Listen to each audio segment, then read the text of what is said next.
All right, let's dive right into this elite masterclass. Welcome to this explainer, where we are going to completely deconstruct the exact criteria that examiners use for the Afrikaans language AS level comprehension and responsiveness test. If you've ever walked out of an exam room just wondering exactly what the examiner was actually looking for, well, you are in the perfect place. Today, we're putting on the examiner's hat. We are going to look directly at the theoretical foundations, the technical frameworks, and the very specific data points straight from principal examiner reports, all to uncover exactly how you can maximize your score. Here is our roadmap for today. First, core assessment principles. Second, technical methodology and data. Third, evaluative thinking for success. And finally, the top 3 examiner warnings. To set the stakes right away, just take a look at this number, 15%. This specific comprehension and responsiveness component accounts for roughly 15% of your total marks in Paper 2. That makes this an absolutely crucial battleground for those top-tier grades. 15% is often the exact margin that separates an average grade from a truly exceptional one. You simply cannot afford to leave these marks on the table by going in without a solid strategy. So this brings us to a massive question, one that literally plagues so many candidates. Why on earth is extracting and evaluating this data so incredibly challenging under exam conditions? It's a super common frustration, right? You know the language, you've studied all the vocabulary, and yet, when faced with a complex text or in the speaking test, your cognitive load just spikes. Well, the answer lies in the fact that the assessment objectives here are targeting 3 very distinct cognitive domains, all at the exact same time. Knowledge and understanding, analysis, and evaluation. You aren't just passively reading, you are instantly processing and strategically responding. Section 1, Core Assessment Principles, the Theoretical Architecture. Now, this right here brilliantly illustrates the academic benchmark we are aiming for. Examiners are actively, consciously prioritizing deep, logical, structured reasoning over simply listing a wide, superficial range of facts.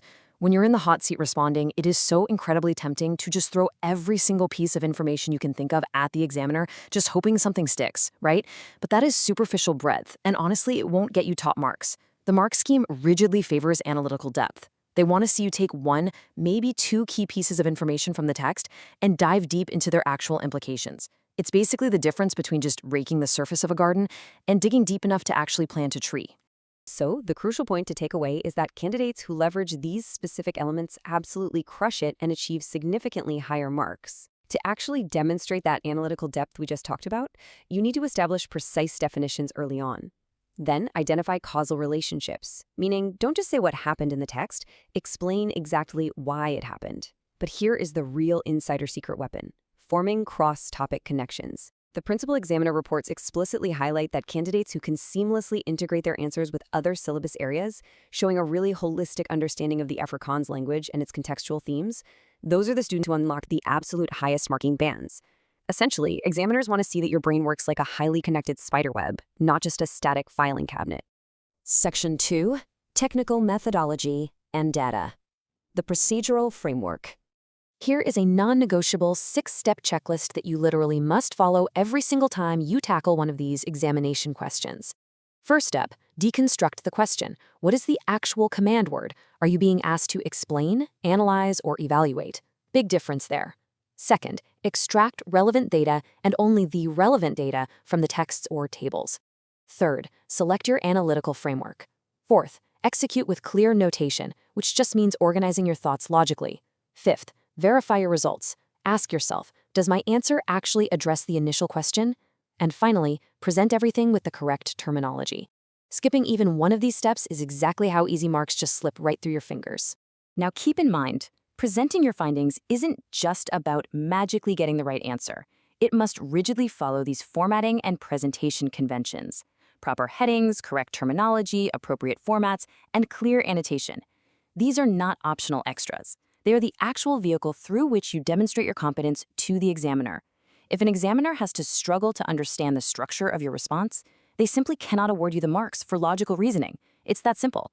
Your presentation is a direct reflection of your analytical clarity.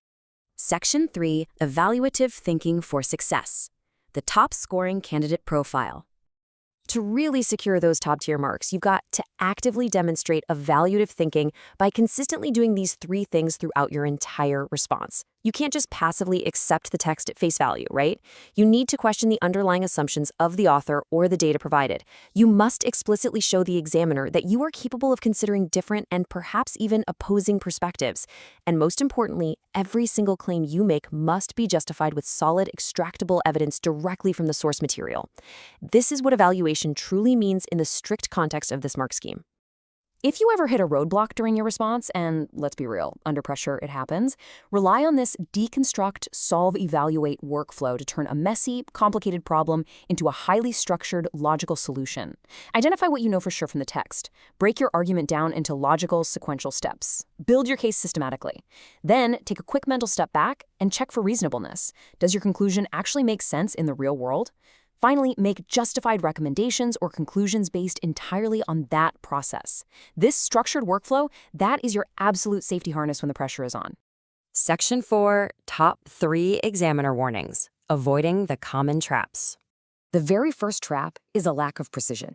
You absolutely cannot rely on vague generalizations. In fact, answers that are too vague are the #1 reason students lose marks in the Comprehension and Responsiveness test. You cannot just say something like, "The text shows people are unhappy." No way. You must provide specific details extracted directly from the text. Something more like, "The text indicates a 20% decrease in satisfaction due to the specific policy changes outlined in paragraph 2. Precision proves comprehension. Vagueness? That just proves panic. The second major pitfall, it's formatting. Brilliant analytical insights will actually lose marks if you abandon the strict conventions we talked about earlier. Think back to when we discussed proper terminology and logical structure. When students are under immense time pressure, their structure often completely collapses into this stream of consciousness rant that looks like it was written in a blender.